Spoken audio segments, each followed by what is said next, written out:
Ecocenado está começando e você vai ver gente que saiu da cidade durante a pandemia para ficar mais próximo da natureza. Como diz até o Thomas Friedman, a mãe de todas as pandemias está vindo por aí, né? Que é o aquecimento global e as mudanças climáticas.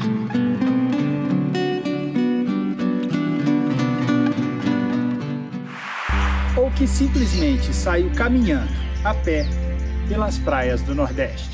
Eu não me entreguei a esse medo da Covid.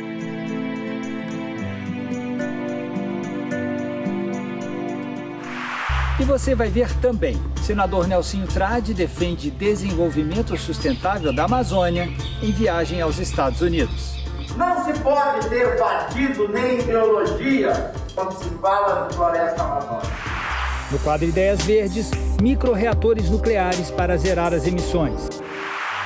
E uma visita ao Bioparque, o antigo zoológico do Rio de Janeiro, no Alto da Boa Vista.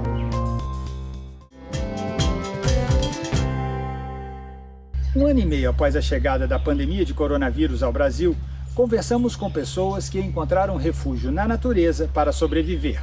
Ouvimos relatos de gente como o cartunista Miguel Paiva, que mora no Rio de Janeiro. No ano passado, ainda no início da pandemia, Miguel se mudou para uma casa na região serrana de Petrópolis, em busca do distanciamento social e de proteção. Eu já tenho essa casa na região serrana do Rio de Janeiro há quase 30 anos. Nunca pensei que eu fosse precisar dela desse jeito, entendeu? Foi uma maneira da gente aqui, da nossa família, enfim, da gente se defender. Criamos uma espécie de ilha, né? Lá porque é um lugar muito seguro, é isolado, é uma casa na região serrana.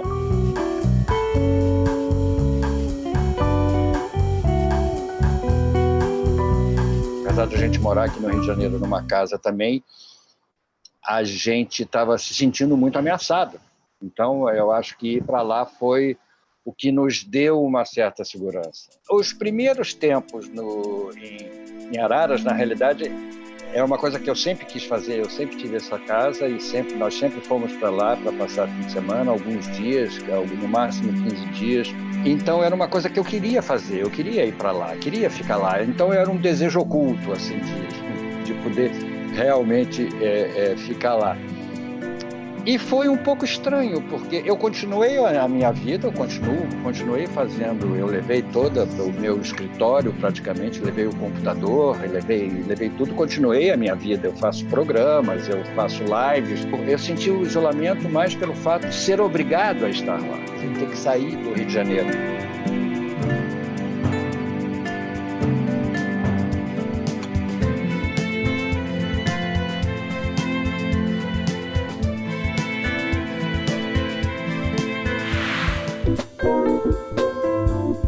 O cineasta Estevão Tiavata se mudou do Rio de Janeiro para um sítio com toda a família no início da pandemia.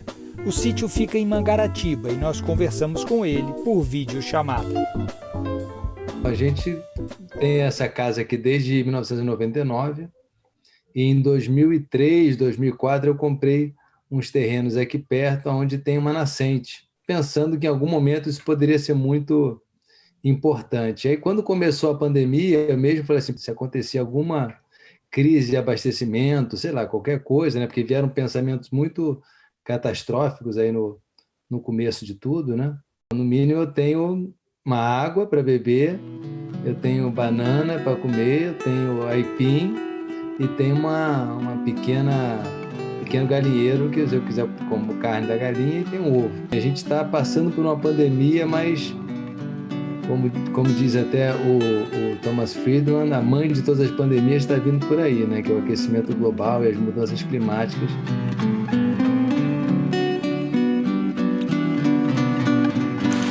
Ó, para quem acha que é só molezinha, ficar colhendo, não é assim não, hein? Vamos lá. Tem que agora preparar a terra, tirar o milho antigo. Agora que está fazendo mais de um ano, então você começa a rever os ciclos do que você viu há um ano atrás. Eu digo assim, agora está no final da época de laranja e limão, que é uma coisa que eu peguei lá atrás. As paineiras perderam as folhas, os frutos estão caindo, aí a paina está caindo no gramado. Olha, essa aqui que você plantou é o capixingui.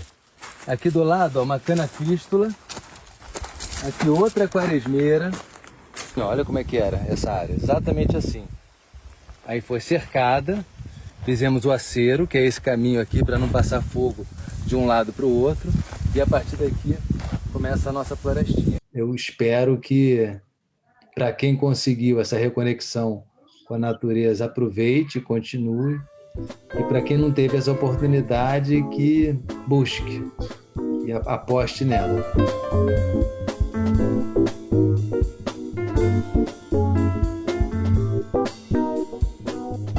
Por videochamada, nós conversamos também com o professor Elimar Nascimento, cientista socioambiental, professor e pesquisador do Centro de Desenvolvimento Sustentável da Universidade de Brasília. É preciso pensar que a pandemia ela atinge de maneira diferente as pessoas.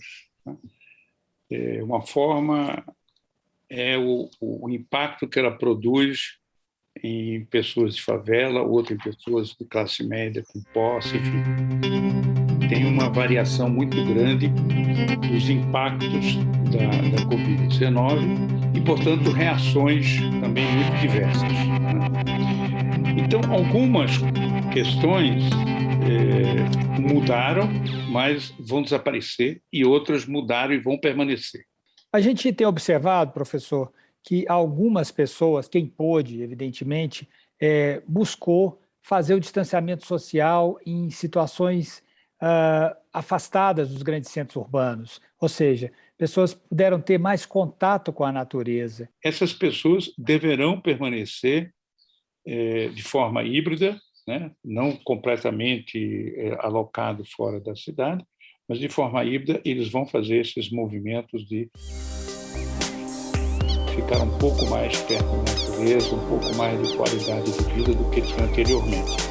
Eu não sei muito bem o percentual de pessoas que vão poder aproveitar esse tipo de situação, mas, sem dúvida, essa é uma situação que vai ser nova e que vai estimular, digamos assim, uma tendência que já existia de tentar as pessoas se deslocarem dos grandes centros, né? Buscarem centros um pouco menores, cidades médias, próximas, porém com qualidade de vida melhor. Essa é uma tendência que vai ser reforçada com a Covid, embora não saiba exatamente em que dimensão.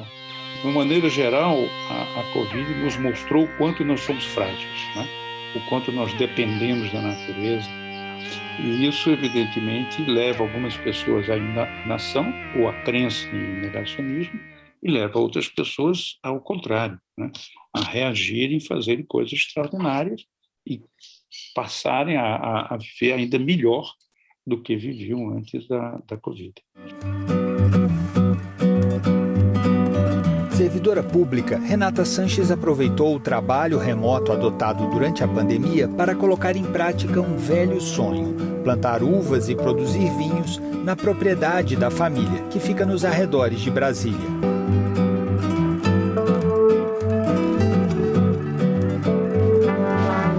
Meu marido é agricultor, né? Ele já é produtor aqui da região do Distrito Federal, grande produtor de grãos, como soja, milho, trigo. E o trabalho dele já era aqui na fazenda, de todas as formas, né? Veio a pandemia e a possibilidade de trabalhar em home office, né? Me possibilitou estar mais presente aqui na fazenda junto com ele. Nós implantamos um vinhedo o ano passado, em agosto de 2020, aqui na fazenda, 2 hectares de videiras, né? Videiras vitiviníferas, que é para fazer vinhos finos. Nós plantamos aqui a Syrah, a Cabernet Franc e a Sauvignon Blanc. Agora, Renata, explica para a gente em que medida que a pandemia foi que permitiu esse novo estilo de vida de vocês, não é? Realmente é a realização de um sonho. E eu, na correria como servidora pública, que fica naquela rotina que você chega tarde da noite, de manhã você você mal dá tempo, já está saindo correndo de novo para o trabalho. Eu não sei se eu teria parado, teria tido tempo, né, de tirar aquele sonho, né, e colocar aquilo no papel, e não só no papel, começar a colocar em prática, né? Porque você precisa de um planejamento antecipado para você comprar as mudas, para você poder contratar mão de obra, para poder abrir essa questão do vinhedo, né? E se você fosse fazer uma avaliação, né, da sua vida, da sua rotina, da sua qualidade de vida, não é? O que mudou? Mudou uma visão futura, com certeza. E minha intenção é vir morar aqui definitivamente, me ver mais no meio disso tudo que já fazia parte indiretamente da minha vida e que eu não estava aproveitando, que é a questão de estar aqui no meio ambiente, estar aqui na fazenda, estar aqui no meio de uma natureza que para mim hoje não tem preço. Nós temos vários animais que nos visitam aqui. A gente tem araras, a gente tem tucanos, a gente tem um lobo-guará que vira e mexe, gosta de aparecer por aqui. Tem macacos. Tem um pôr do sol hoje, para mim, me faz chorar, para você ter ideia. A gente fala que a gente tem que escrever um livro, né? E plantar uma árvore, das coisas que você tem que fazer em vida, né? E eu estava falando assim, eu plantei uma videira, que eu acho que tem um significado tão bonito, tem um significado de vida, né? Porque a videira, ela tem uma significância assim, você em um ano, que ela é uma muda, em um ano ela dá um fruto, depois você vai lá, poda ela do zero, ela vai de novo começar um novo ciclo do zero, brotar de novo, colocar os frutos de novo, e é um ensinamento que a natureza nos dá muito grande, né? Que a gente tem vários ciclos, que a gente pode terminar um e começar outro, e que isso não atrapalha o nosso crescimento.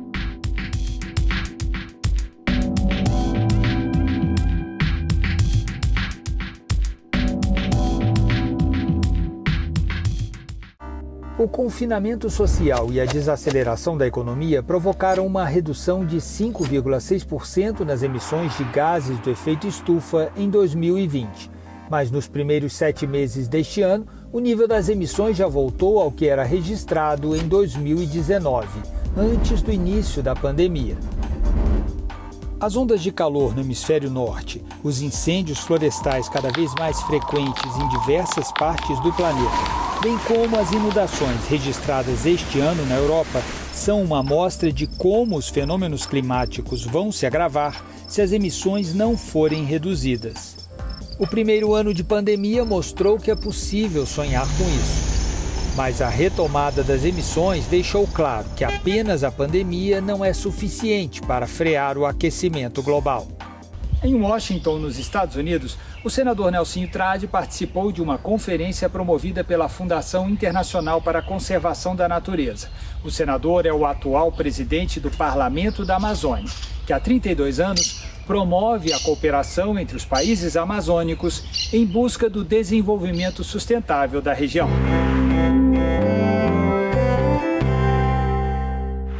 Não se pode ter partido nem ideologia quando se fala de meio ambiente, quando se fala de natureza, quando se fala de floresta amazônica. Nós temos que fazer a nossa parte.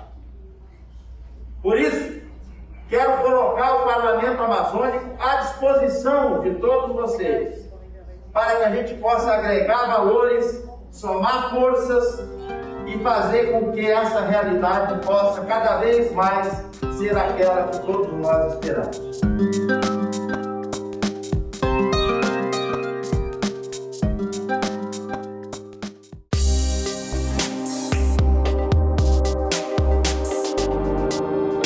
Reatores nucleares que devem chegar ao mercado mundial no ano que vem podem ser a chance para cidades pequenas ou distantes terem acesso à energia elétrica confiável e com zero emissão de carbono. Muitos desses locais dependem das termoelétricas movidas a óleo diesel. É o caso de grande parte da Amazônia. Por exemplo, microreatores como a Aurora, da startup americana Oklo, reaproveitam os resíduos de grandes usinas e funcionam 10 anos sem precisar reabastecer, com altos padrões de eficiência e segurança. Criada pelo escritório de design e inovação Carlo Ratti da Itália, esta máquina de fazer suco de laranja é um bom exemplo de economia circular e de zero desperdício. A máquina corta as laranjas pela metade e espreme o suco normalmente. Mas a mágica acontece com as cascas. Depois de secas e moídas, elas são misturadas a um ácido orgânico, dando origem a um material bioplástico, usado na impressora 3D da máquina, para moldar os copos onde o suco é servido.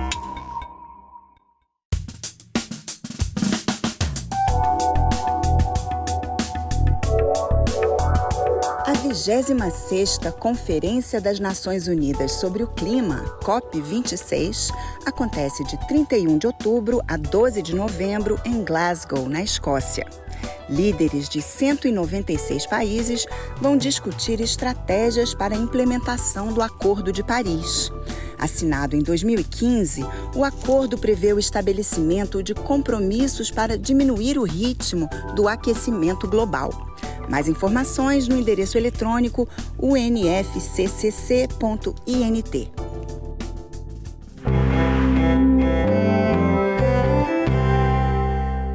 A gente convida você agora para conhecer o Bioparque no Alto da Boa Vista, no Rio de Janeiro, no mesmo lugar onde funcionou por muitos anos o Rio Zoo, agora totalmente repaginado.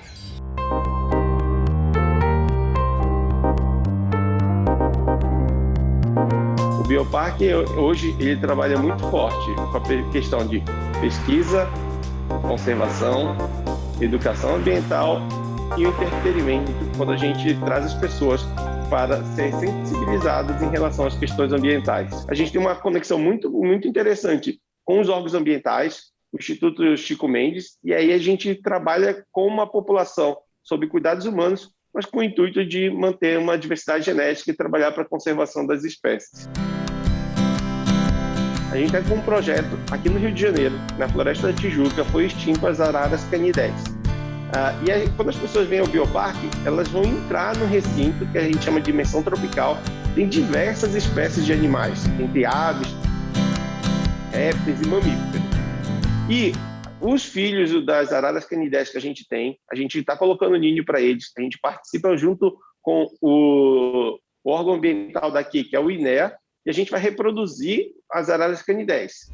Esses filhos da arara canidés, através de um projeto de monitoramento, acompanhamento e toda a questão de saúde deles também, os filhos dessas araras eles vão ser soltos na Floresta da Tijuca.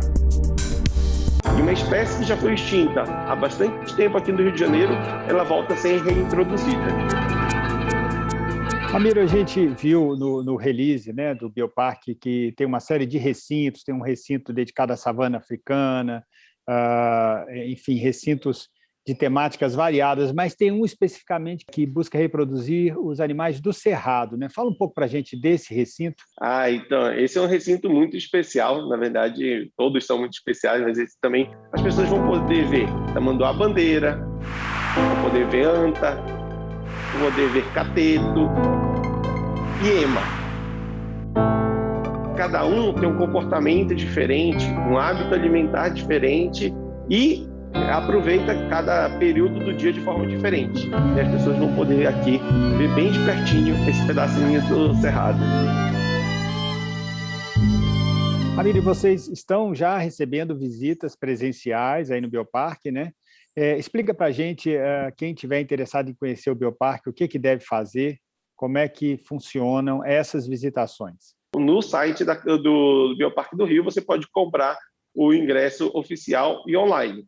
Para a gente evitar que as pessoas fiquem aglomeradas, todo mundo chegue junto, a gente vende os ingressos com hora marcada. Então, tem horário de entrada das pessoas. Então, cada um, distribuídos ao longo do dia, ela pode comprar o ingresso, agendar o horário que ela pode vir aqui. E aí a gente evita aglomeração. Fora isso, na entrada do Bioparque, a gente tem uma auxiliar de enfermagem que fica aferindo temperatura, fazendo um controle sanitário com o uso do álcool gel também. Agora, eu vi também no site do Bioparque, Ramiro, que existe uma forma de adesão que a pessoa vira um associado.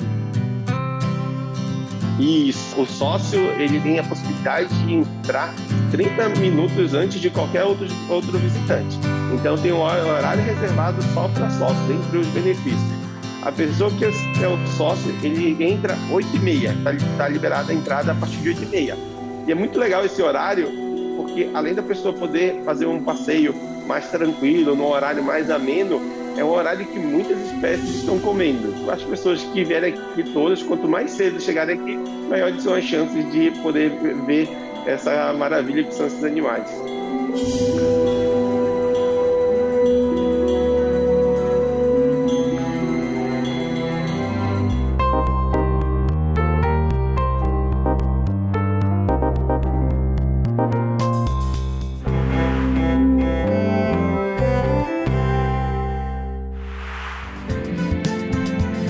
Imagina uma pessoa que no meio da pandemia de Covid-19 decide sair de casa caminhando, passando por locais nunca antes conhecidos,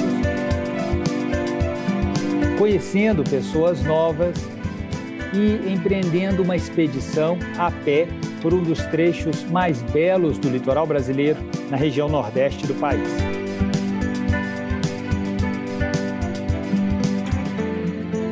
Pois bem, essa pessoa é o Ricardo Vieira, artista visual, morador da Chapada Diamantina, na Bahia, e a gente vai conversar com ele agora por videochamada, direto lá do Ceará, onde ele está depois que ele terminou essa longa jornada. Ricardo, conta pra gente o que te motivou a empreender essa caminhada, não é? E com o que você se deparou ao longo dela? Eu sempre gostei de caminhar, é uma das coisas que eu amo fazer, além também de conhecer pessoas, conhecer lugares que eu nunca pisei. Isso me move, isso me motiva demais. E já fiz outras caminhadas anteriormente, e essa já estava planejada desde o ano passado. Bem no momento que eu ia empreendê-la, veio a pandemia e eu tive de abortar. Mas esse ano, felizmente, tudo fluiu para eu fazê-la, e realmente foi fantástico.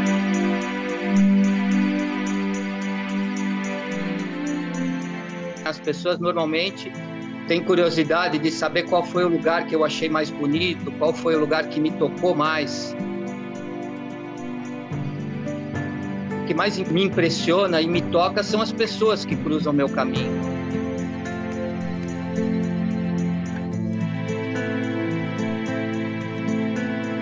Vamos voltar lá atrás, então. Você tinha a ideia da expedição, não era a primeira que você ia realizar, mas essa teve um componente especial, que foi todo esse contexto da pandemia de Covid-19, que nós ainda não conseguimos superar totalmente, nem sabemos se um dia vamos realmente superá-lo, né?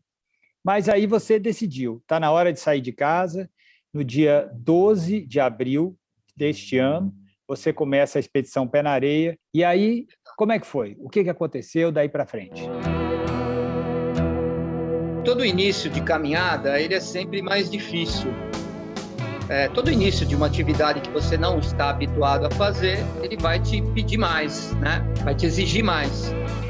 Porque todo início você vai começar a ter bolha nos pés, porque em geral eu caminho descalço. Eu boto tênis quando cria bolha, quando o piso não é tão adequado para andar descalço. Embora você tenha revelado que o que mais se sobressai ao longo de toda essa jornada são as pessoas com as quais você encontrou, mas, sem dúvida, você passou por alguns dos lugares mais bonitos do litoral brasileiro, né? Então, você podia descrever um pouco disso que você viu, quem sabe lembrar de um lugar ou outro? Final do litoral de Alagoas, entrando no litoral de Pernambuco, a gente vai entrar naquela área de piscinas naturais. Eu amo nadar, então esse é outro motivo de eu estar fazendo essa jornada também. Então, essa é uma região muito bela, muito gostosa. Eu tive em Ponta de Serrambi, por exemplo, um lugar agradabilíssimo. Mas todo lugar, ele também vai acabar se relacionando com a pessoa. É difícil desconectar, sabe? Raras exceções onde não tem ninguém, né? Mas, normalmente, onde você encontra um acolhimento legal, uma energia legal do local, aquele local, ele, né? Ele, para você, ele passa a ter um outro valor, né? E Ponta de Serrambi é um deles. Logo depois veio o Porto de Galinhas, que apesar de ter bastante movimento, né, foi muito gostoso. E aí você vai seguindo ali.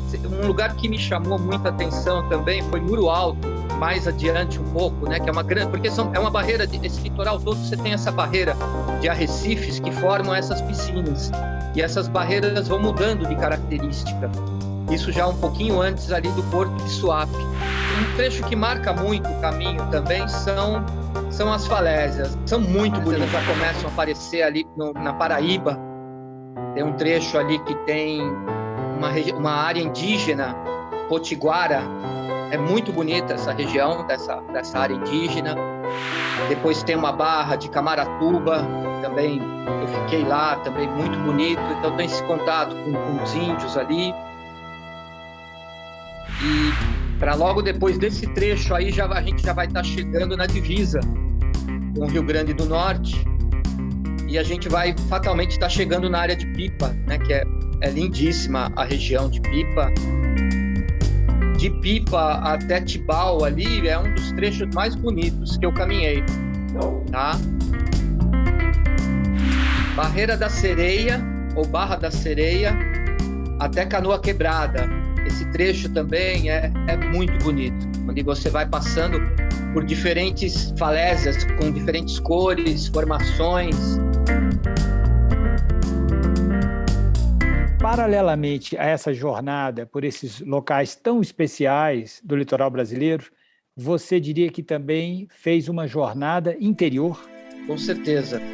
Ainda mais porque eu também fiz ela sozinho. Então é um momento, como você disse, né, de uma jornada interior muito grande. O estar só, ela propicia isso. Tem muito a ver também em contraponto com isso que a gente está vivendo, né? Eu não me entreguei a esse medo da Covid. Uma das coisas que eu mais ouço das pessoas é: Ricardo, você me inspira. Então, quando eu ouço isso das pessoas, eu falo, pô, que legal, né? Legal que eu estou fazendo coisas que eu gosto, que me dão prazer, que de alguma forma isso inspira as pessoas a buscarem também um outro significado para a vida delas.